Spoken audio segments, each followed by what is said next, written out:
Good evening, everybody. Hey, good evening. We are going to give everybody just a minute or two just to get in. There's a lot of people joining in right now, and we'll get started in about a minute, 90 seconds.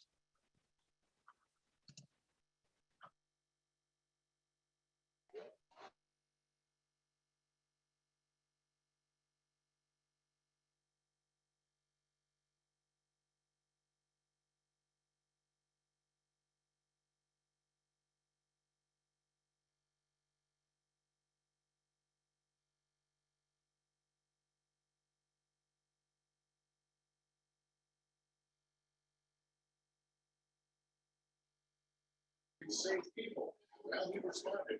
And he missionary on.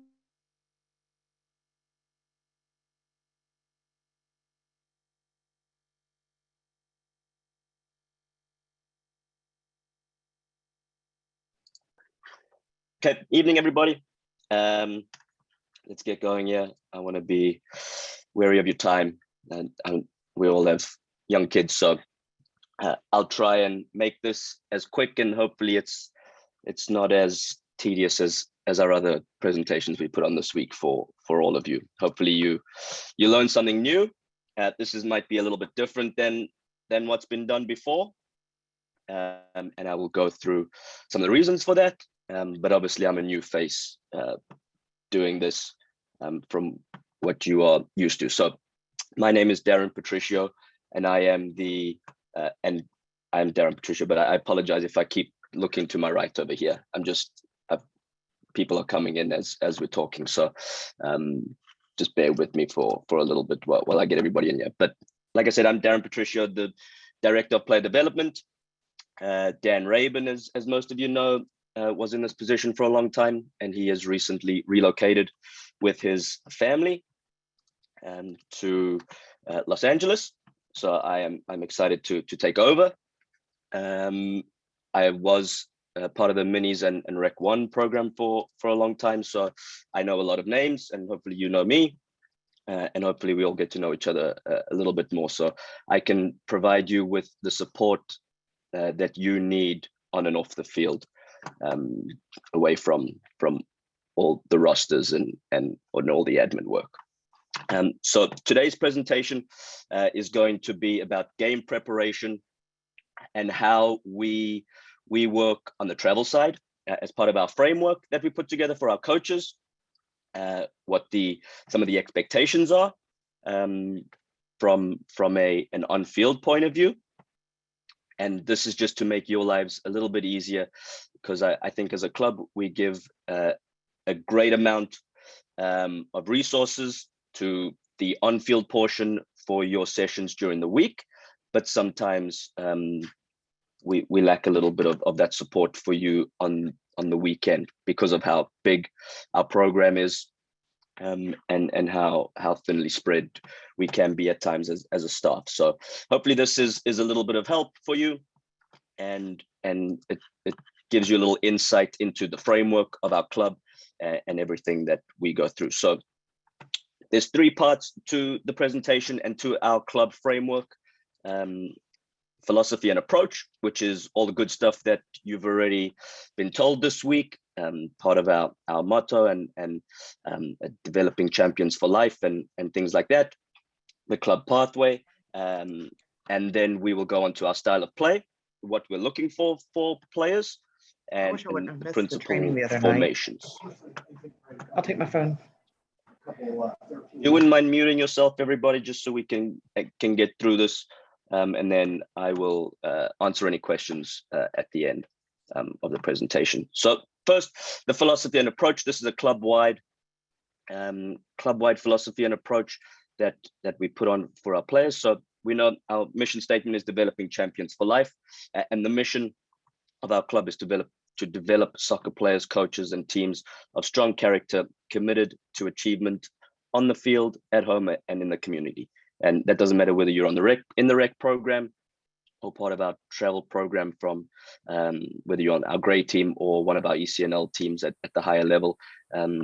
Those are things that we can expect and we can live by for our players. and for our coaches and staff members. So our core values: fun, fairness, stewardship, integrity, and teamwork. I'm going to run through some of these a little bit quick because I know that we've gone over this during the week already, but just want to give you an overview so that we hit on this.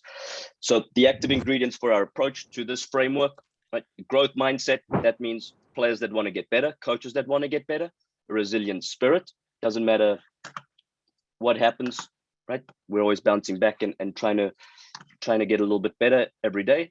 We want every player to be comfortable on the ball, and that starts with our preschool 3 teams and goes all the way through to our high school rec teams, and again through our ECNL teams, from our bottom teams of our grade teams on the travel side. So no matter what level we're at, we want everybody to be as comfortable as they can be on the ball.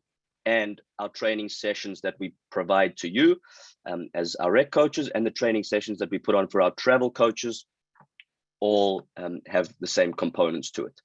We want players to have the technical skills and tools to be able to do their best in any situation that they are given on the field, and we want to provide a safe environment for our players. So this a little overview of the club pathway. And I know that you saw a different kind of diagram. This is part of our framework. So we have our rec program at the bottom, which is our foundation. We have nearly 7,000 players in our rec program. The number we've just hit our record numbers that we reached in a really long time. And with that many players comes a lot of coaches. So thank you all for stepping up, and whether this is your first season and one of our staff members had to twist your arm to get you to do it, thank you. And whether you've been doing this for a long time and you have kids that have come through from the bottom and wherever they are now, again, thank you. It doesn't matter what level and how many years you've been doing this. Once you step on the field, you know how fun it is to be with your kids and how easy, hopefully, we make things for you. With part of our session plans, and our coaching information center and our coaching education pages, we give you a ton of resources. So without a recreational program, we don't have Loudoun Soccer as we know it. So thank you. Then we move into our travel program, where we participate in Virginia Youth Soccer Association, where we are part of Virginia Youth Soccer Association.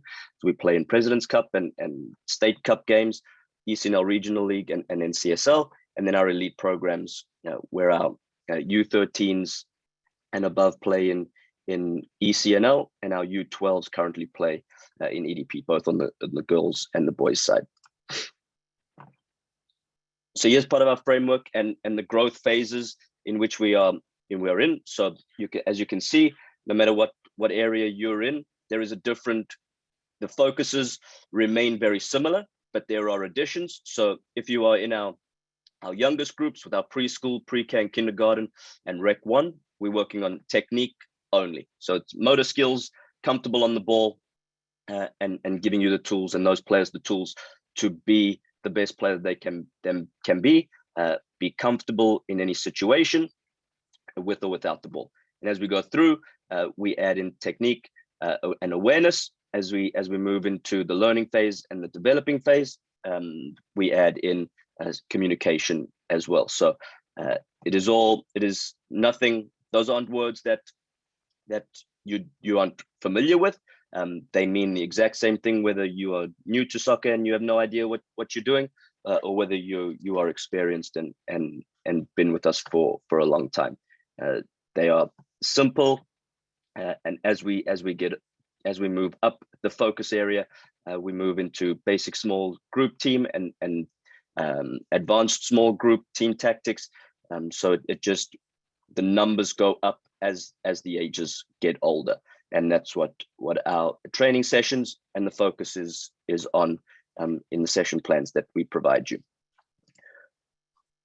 This is our college pathway. So we have a great record as a club of placing kids and players into really good colleges. As you can see, there's a ton of different schools on here that we've sent players to in the last few seasons.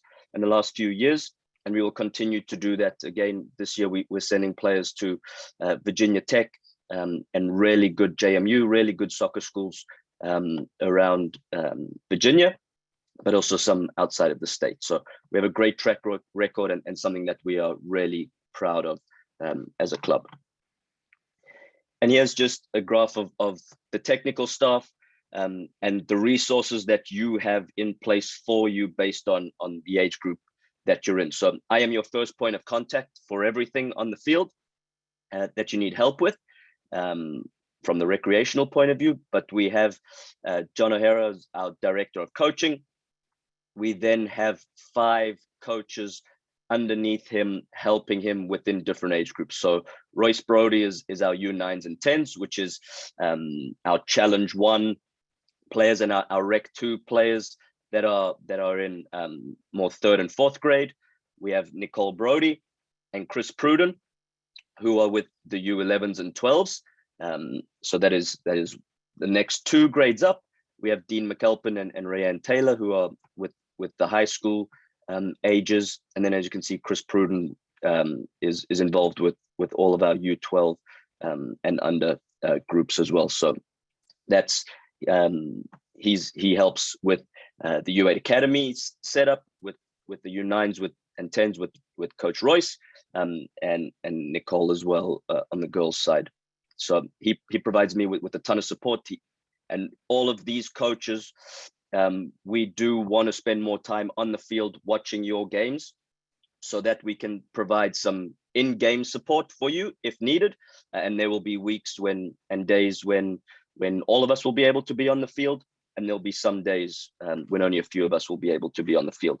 We will let you know where we will be and when we can help out.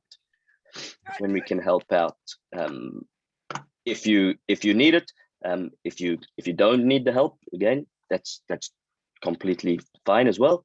But we will be on the field and able to help with any in-game help that you need. And then as you can see, we have a ton of other coaches in support roles in our ECNL program and our goalkeepers. So a ton of coaches at your disposal. But again, I am your first point of contact. So into the style of play, hopefully this is all something that you all already know. If not, there are four phases to the game, right? We attack, we defend, we transition from attack to defend, and we transition from defend to attack. The reason that this is the first slide that we bring up is whatever training session you do, this should be one of your topics within that session. Don't try and coach all 4 in the same day or the same week. Make sure that you split up your training sessions so that your focus is on one of the areas within the style of play. If you focus on more than one, you get lost and you forget what the coaching points that you want to bring up, and you may forget what the intention of the session is. And with every session that you do, again, that should be your focus on the weekend. So if we're focusing on attack in week 1, next week, for instance, and the following week we move into defending, our first point of our first game, we should select one of those topics and one of those styles and areas of the game to focus on for the players.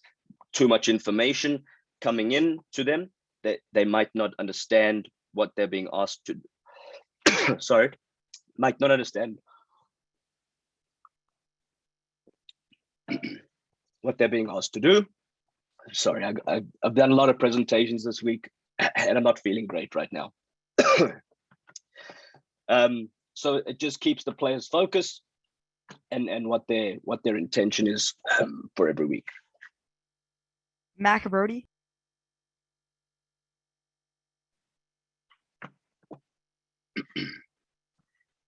Okay, I think I'm back. Sorry. Right. So within the attacking phase of play and moment of play, there are different areas that we can focus on. We can pass or dribble forward. We can create 2v1s or 1v1s. We want to stretch the shape to maximize width and depth, and we want movement of the ball to create space. We also want to utilize space to create triangles.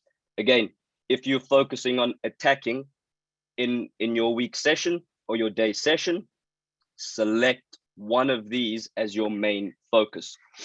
And if you, as you go through and you begin to understand and you look at what's being asked, there are a lot of different areas that can be grouped together. So in order to stretch the shape and maximize the width and depth, we need to be able to create those 1v1 situations out wide.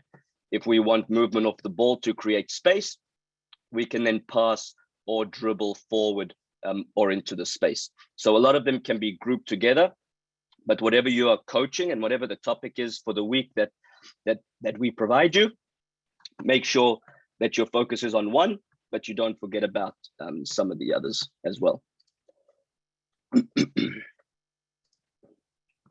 When we move into transition attack to defense, we want immediate pressure on the ball. We want to regain team defensive shape quickly. We want to prevent forward passes. We want to delay the player in possession, and we want to delay the opponent's attack. So again, if this is one of your focus areas for the week, and transition is a little bit trickier to coach at any level, I would suggest sticking to attacking and defending, because if we do defending, say we do a defending week, the transition from attack to defense will always happen within your small-sided games that you put on.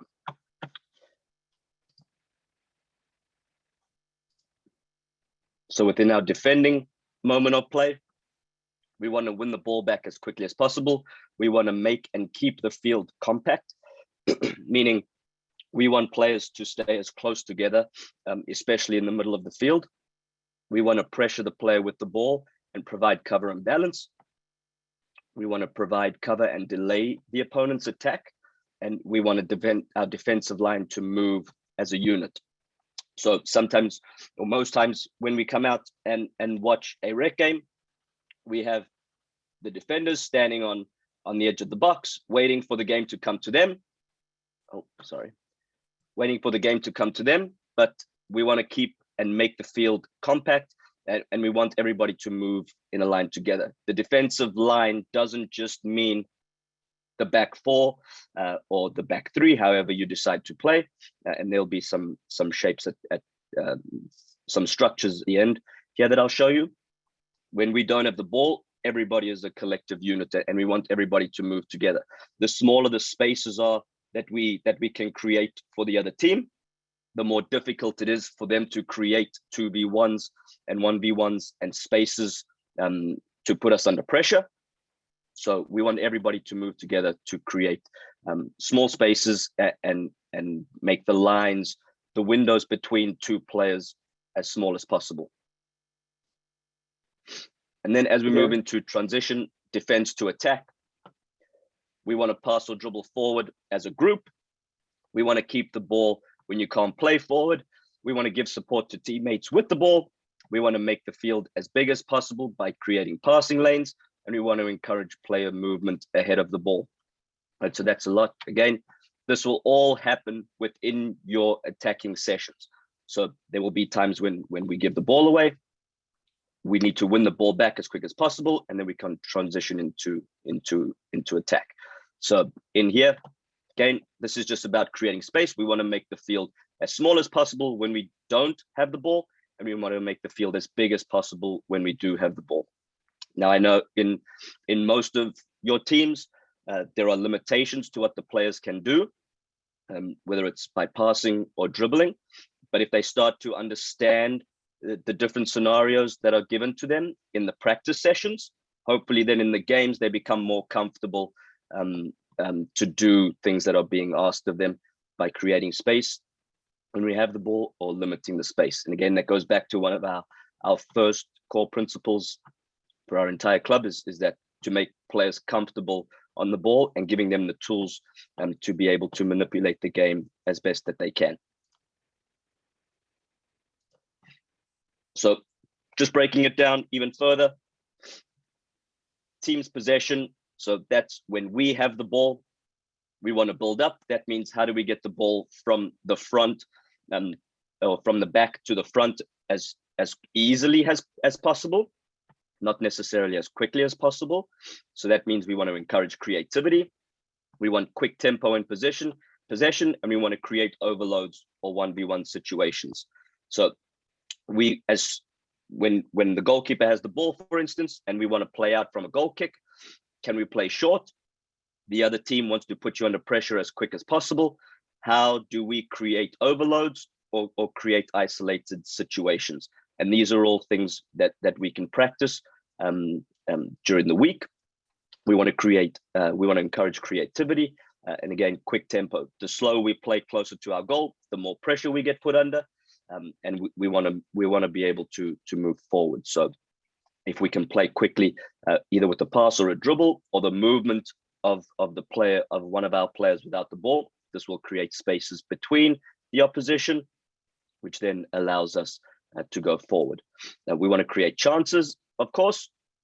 We all want to score goals to win games, and we want to build out of the back when the situation presents itself. We want to look to play forward, and we want to possess with a purpose. That means not just keeping the ball moving from side to side, but can we actually go forward and penetrate the other team? And then we want to score goals, of course.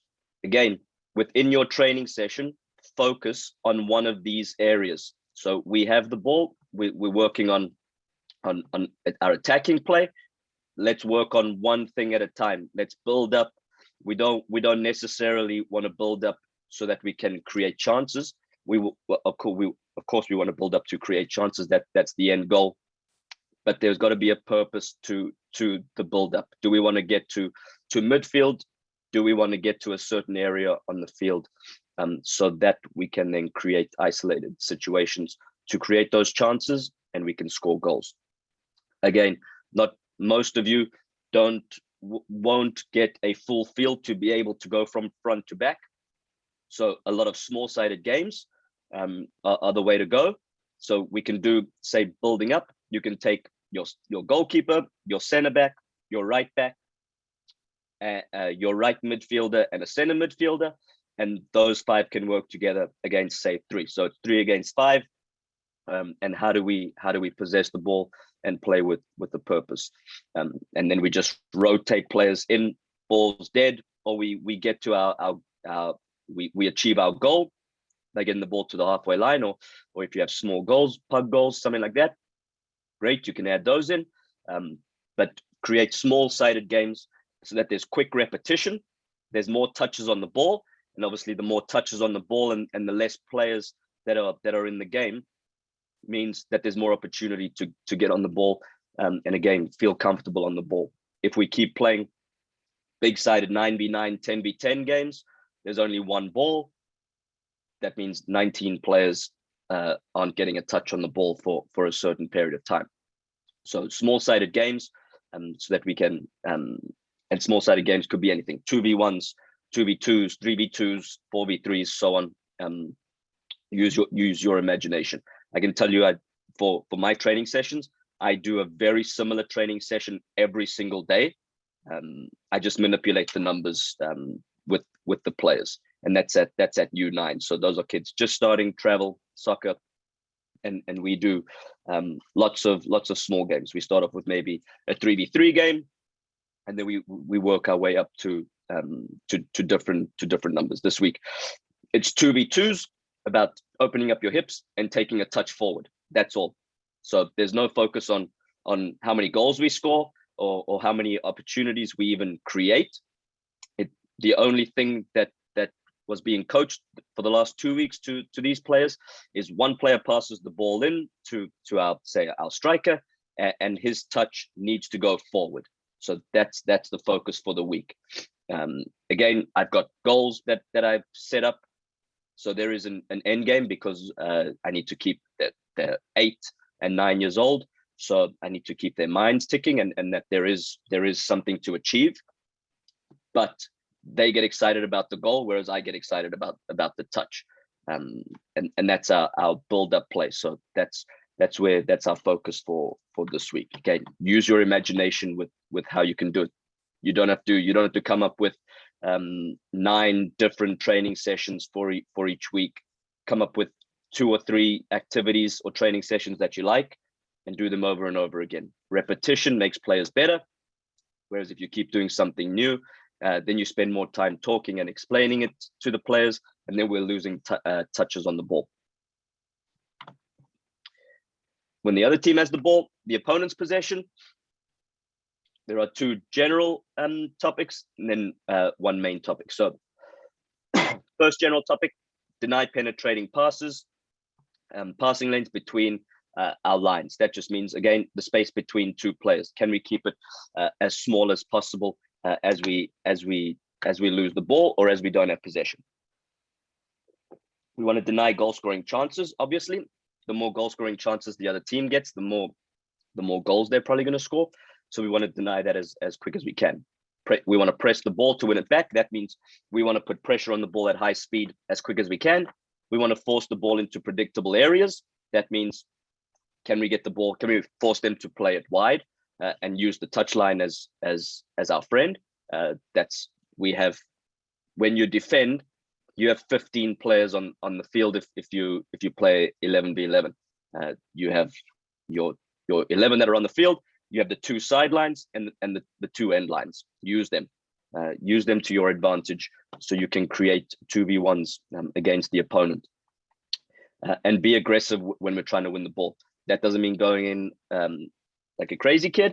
That just means have the intent to really want to win the ball. There's no point in trying to defend. If you just kind of want to do it, let's teach the kids to be aggressive and have the intent to really want to win the ball back, and then stay compact when we're out of possession. Again, that goes back to denying the penetrating passing lanes and the spaces between 2 players. Keep them as small as we can for as long as we can.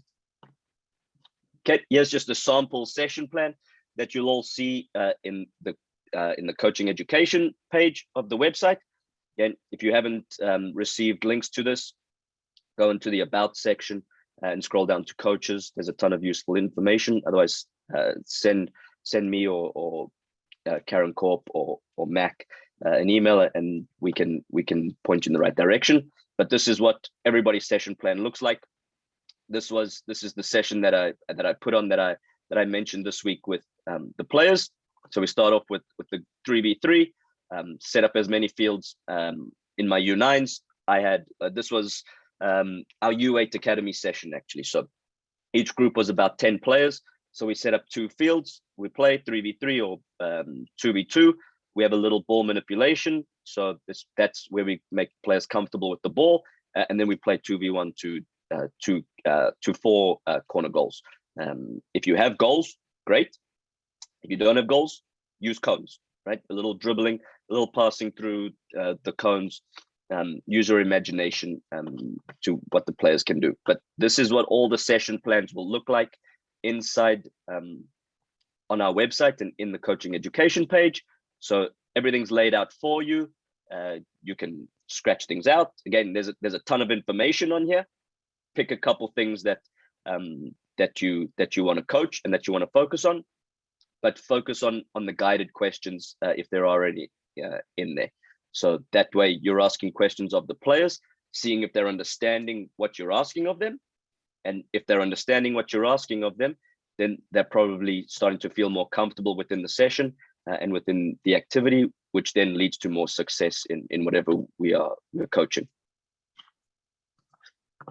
Our principle for formation. So here's a couple structures of how we lay out our field on game day. So our defensive third, we want to build out from the back. Our middle third, we want to combine to break lines of pressure. And in the attack, we want to penetrate to create scoring chances. Again, this is on attack. And this is everything that we've spoken about. It's just broken down onto the field, and as you can see it. While we're defending, In our defensive third, that's closest to our goal, we want to protect the goal. In the middle third, we want to get behind the ball and be compact. And in the attacking third, that's closest to the opponent's goal, we want to press to disrupt. The harder we press and the more aggressive that we press with the intent to win the ball, the more goal scoring chances we can create because they'll be unbalanced, which hopefully then leads to more goals, more wins. Not that we keep track of wins and losses really, but nobody likes to lose. Doesn't matter whether you're coaching U9s or U8s or U19s. So our primary formations within our framework, which I'll share on the page as well, and which you can see in the about section, there are more than one. There's a secondary formation in each area. I'm just showing you the primary formation, number one, for the sake of time, but number two, because they are the simplest to understand, that based on the framework that we've laid out as a club. So within our 4v4, so in our Rec 1 or our kindergarten groups and pre-K groups, when you start to play 4v4, we're just creating a diamond, right? One defender, one on the left, one on the right, and a player up top. Can we keep that diamond shape? And that's all you need to remind the players every week. Keep your diamond. If they keep the diamond, they create space when we have the ball. Creating space creates 2v1s or 1v1s. And then we're able to create successful moments for the players. Obviously, I've watched enough Rec 1 games and 4v4 games. The shape never stays like this for too long, right? So the more we can encourage it and the more that the players hear it, the more that they feel comfortable on the field, being able to stay in their position, and keep reminding them something that I keep saying to my U8s that I coach. It's okay to be far away from the ball. You don't always have to stand next to the ball. If you're next to the ball, the player that has it and gives it to you, they're probably under pressure because they're passing the ball. So the further away you are, the more space you create. And again, more space, 1v1s, 2v1s, and we can create more successful moments in the game, which more success leads to more goal scoring chances, leads to more goals. Again, our focus is only technique in these 4v4 age groups. 7v7, the numbers represent, we don't use numbers in 4v4. We do start to use numbers at 7v7. So again, that's our challenge 1 and some of our Rec 2, our younger Rec 2 age groups. 1 is the goalkeeper, 4 and 5, 2 center backs, 11 and 7, the 2 players out wide. The 8 is the center midfielder, and the 9 is the striker. Okay, but again, it's the same principles. It's just a big diamond now within that area. Now we just have a pivot player in the middle, and that's probably usually the best player who's the most comfortable on the ball in those moments. But if we can create 1v1s for our 2 wide players, and especially for our striker, again, more 1v1 chances, more 2v1 chances equals more success for those players and for our group. But again, as you can see, it's just a big diamond shape within the field. It's laid out as a 1-2-3-1. We don't forget about the goalkeeper. 1 goalkeeper, 2 are the 2 defenders, 3 midfielders, and 1 striker. Again, the focus is only technique within our framework. As we move on to 9v9, again, it's just a bigger diamond. So the 2 and the 3 can push up a little bit higher. We play with 4 defenders more. When we have the ball, this 3 and 2 become an 11 and a 7. So they become midfielders to support the players up high. So they are then moving up with the game. And we're still left with 2 defenders. But you can see as it's just a big diamond shape, but now we have 3 pivot players in the middle. We can go to either side. So we can create isolated moments for the people out wide, the players out wide, and isolated moments for our striker. We move on technique and a little bit of awareness. So now the players need to be more aware of where they are on the field. Hopefully they understand they're not all chasing one ball like they do in the younger age groups. They're able to keep their shape a little bit more, so they're aware of their surroundings where they are on the field. And in our 11v11 age groups, So all of our high school and classic, 1-4-3-3. Again, it's a big kind of a diamond shape within that area. Again, we want to create isolated moments, and the players are all moving up together as the play moves forward or moves backwards. Right. Your final checklist for game day, as you to gear you up for success. What was your topic of the week? That should be the focus of your pre-game talk. Do you have your lineup set, or do you pick? How do you pick your lineup? Is it when players arrive, the first 7 players to arrive in our challenge 1 groups, or do you have a set lineup ready to go no matter when players arrive? That's up to you. I have everything set for myself, and then I can make adjustments on the fly. It's all written down and ready to go. What is the role of your assistant on game day? Okay, so figure that out. We don't, if you're the coach and you have 2 assistants, we don't need all 3 of you yelling the same instructions or similar instructions to the players at once. Again, more instructions equals more confusion, and kids want to listen to a voice. So when they hear 3 people going at it to the players on the field, they don't know who to listen to, and they're not sure what to do. So make sure your assistants have a role. If you're the head coach, and if you are the assistant, make sure you know what your role is as the assistant on game day and in training sessions. Maybe it's focusing on the goalkeeper, making sure the goalkeeper is not standing back on the line and they are moving up with the defenders. Maybe it's making sure that the player on the opposite side of the field, whichever side of the field the ball is on, the opposite side player is tucked in when we don't have the ball to make the field compact, or they are staying out wide as wide as they can when we do have the ball so we can find them. Again, I'm going to keep harping on it. Create isolated moments, 1v1s, 2v1s equals more success for those players. So make sure you as the head coach divvy out the assistant coach roles, and then they know what they're doing. And as the assistant, you know what your role is. And do you have everything that you need to be successful on game day? Hopefully the answer is yes, because we have provided that all for you. If your answer is ever no, definitely reach out to me and we can chat about it, or I can see how I can help and what we can do to make your life easier. Okay.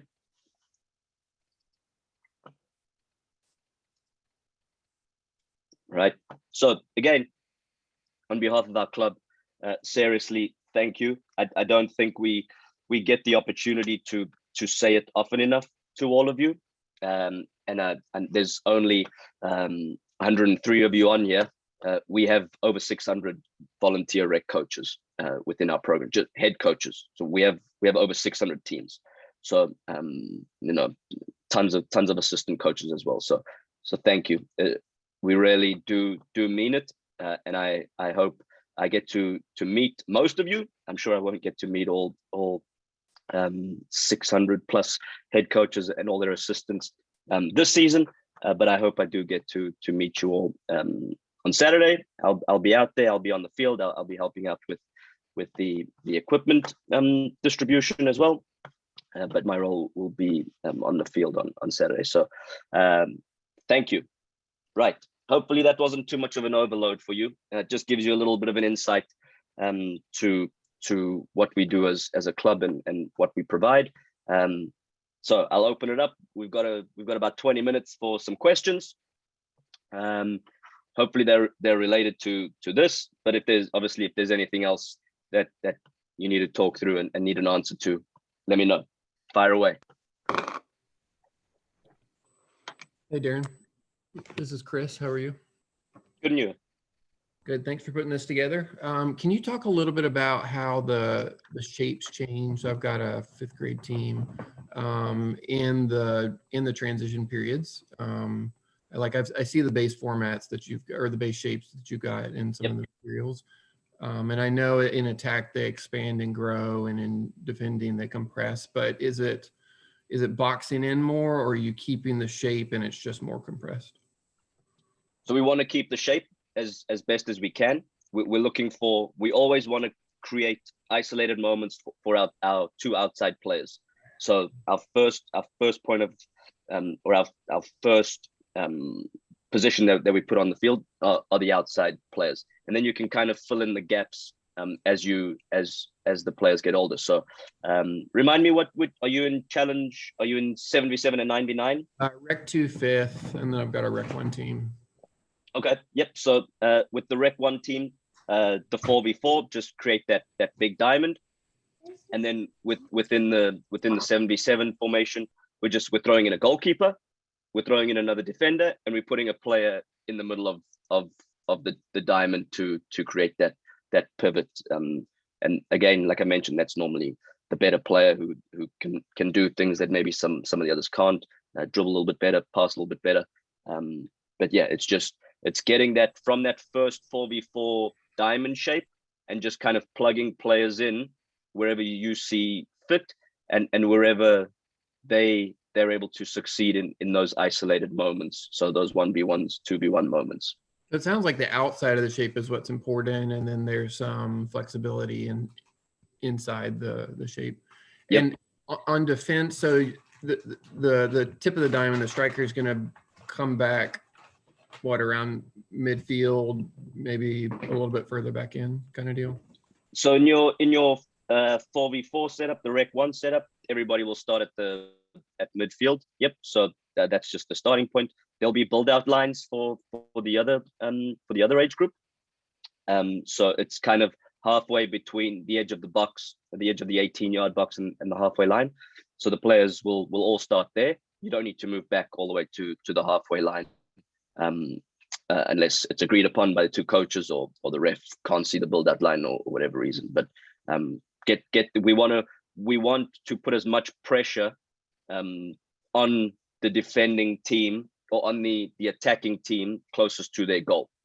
So we want that striker to be ready on that build out line, ready to go and press the ball with some intent to win it back, so that again we can create more goal scoring chances without too much interruption. All right, thank you. Yep. And you've got some junior coaches here listening in. That's great. Sign them up. Hey, Darren. How you doing? Hey, how you doing? It's Brian Coleman. Thanks for putting this together. I wasn't able to get to the other Zooms. What time is the pickup for the equipment this weekend? What age group are you in? Challenge 3. Third grade. The third grade. So that'll be pickup will be out there from 9 o'clock until about 12:30. Okay. So I think your on-field session is at 11 o'clock, and then your pickup is right after that. Okay. That's at Bowling Park? At Loudon Soccer Park in the commuter lot. Yep. Okay. Loudon Soccer Park, 11 o'clock Saturday. All right. Yep. Thank you very much, sir. Appreciate it. Okay. Anytime. Hey, Darren. Sorry, quick question here. Just is it for Rec 1 to be size 3 soccer ball? Size 3. Yep. Excellent. Thank you. Okay. Hey, Darren. This is Rob Taylor. Just for the Rec 1 age, what would be a good distance to kind of work on passing distance between the players? I would say 10 yards.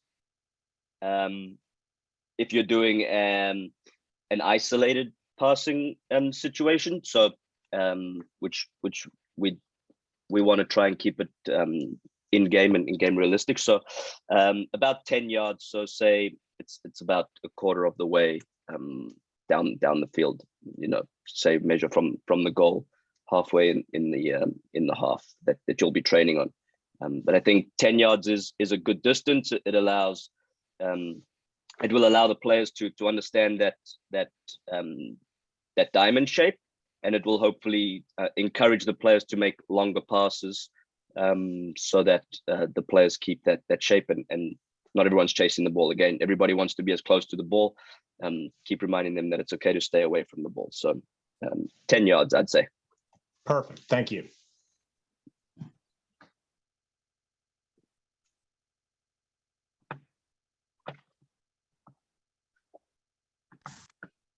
Okay. Hi, Darren. Quick question. You had mentioned that you do weekly lesson plans. Are they on the Loudoun County soccer site or do you email those? What age group are you in? Remind me. Rec 1 second graders? So those are all every week's training session is on the website. Go to on the about section, scroll down coaches, coach education, and then I think it says session plans or something to that effect. So everything's in there for you. Download, gain. There'll be an email out tomorrow with the info for all the presentations and info for Saturday again, and I believe the links are all in that email as well. Okay, thank you. Yep. Hey, this is Coach Khan. I have a question. What equipment are we going to be receiving on Saturday? What age group are you in? I'm in Rec 1, Grade 1, first graders. So coaches in Rec 1 will receive a game ball. They'll receive some pennies. They'll receive some cones. They will receive a first aid kit, some ice packs, and a coach's shirt. Oh, good. Thank you. Okay.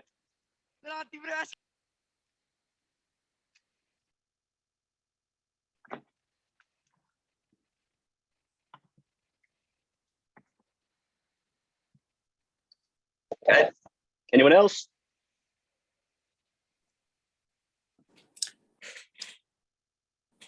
Hey, Coach, this is Gary Wilhelm. There we go.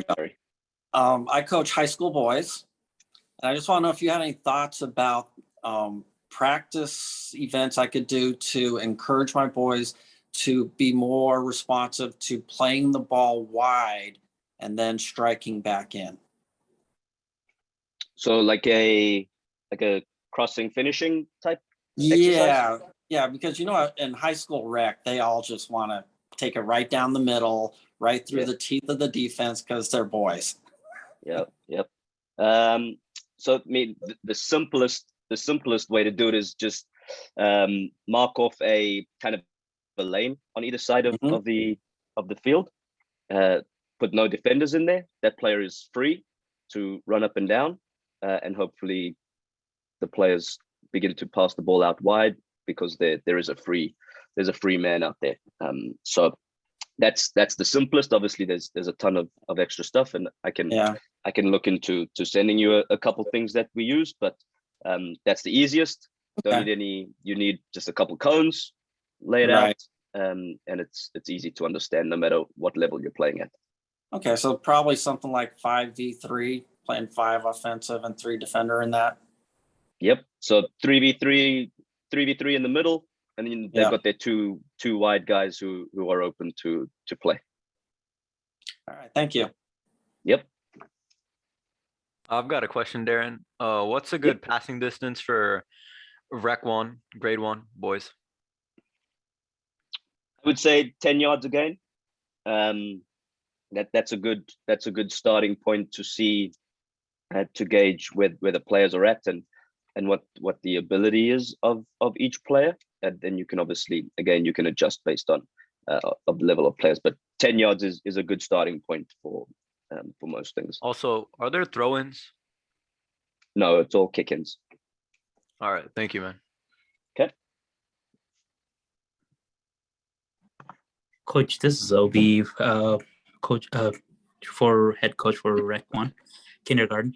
Are you? I don't know if you covered that one on the schedule. I'm catching up on those email from Loudoun Soccer. Will we have session for the spring break, the week of spring break? No, there are no soccer activities the week of April 11th. Okay, thanks.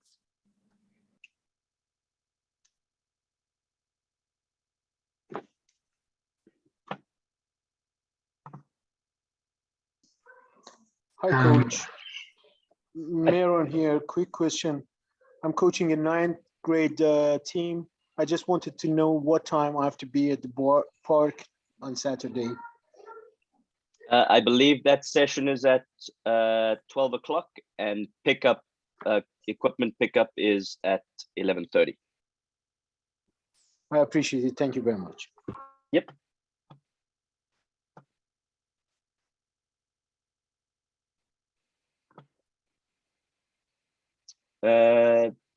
There's some questions in the chat. Yes, this it's being recorded. It'll get uploaded as well as the slides. Is this only for travel? No, this is a club-wide document that we use. So this was for everybody. Can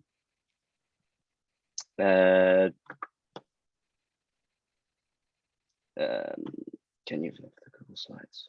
Yeah. Sorry, I'm just reading my way through here. Size 3 ball, we mentioned that. Only kick-ins for Rec 1 when the ball goes out. Rec 1 and younger.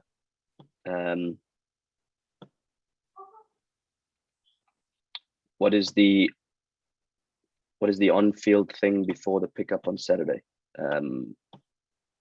We're putting on. I assume you're talking about, Brad. I assume you're talking about the on-field sessions. We'll be putting on a session at 9 o'clock for our minis coaches to show them some activities that our trainers will run, and to make it easier for our kindergarten coaches that do a midweek session. Our Rec 1 teams will be watching a U8 Academy game and seeing how the coaches work in game and the tools that they use in game. So something a little different for them. At 11 o'clock, our 77 age groups will have a session with Mark Ryan, our technical director, and he will go through a session with our 2013 boys top team. Again, it'll be sessions that are relatable to all levels of players, but how that works. And then at 12 o'clock, it will be with our 2005 silver team, which is our 5th team in the age group, with Albania, who's their coach and runs our camps. And he'll run a session for an hour for everybody. So the on-field portion is to make your life a little bit easier, and so we can answer any questions on field for the coaches. And what grade do you move to? Size 5, high school, or 13. As soon as they start playing 11v11, they start to use a size 5 ball.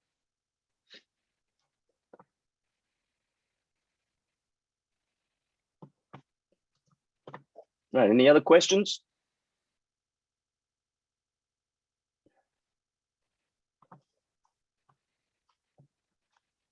Okay, I apologize for the interruption halfway through that that presentation. Like I said, it's been a busy couple days, busy couple weeks trying to get everything ready for you guys. I have a 3-year-old who can't get over a cold, so he's passed it on to me. Great timing. So I apologize for that. Hopefully I don't sound too bad. Well, and everything was understandable. But yeah, reach out if you have any questions. If our staff is if you need an answer straight away, feel free to call into the office and someone will help you. Our emails are obviously, as you can imagine, with over 7,000 players and so many coaches and teams, it takes a little bit longer than we would like. I promise you, we're trying our best to get everything ready for all of our teams for next week to get onto the field. For most of our teams to get onto the field. So let me know if there's anything I can do throughout the season. Let me know. This will be shared. Go through it. But again, hopefully, don't complicate things. Keep things simple. And whatever activities you think look fun, more than likely they are fun for the players, no matter what age group they're in. So keep doing the things that look good. Don't complicate it. Keep it simple. And if you need help, feel free to reach out. That's what I'm here for. Have a good evening, everybody. Thank you, Darren. Of course.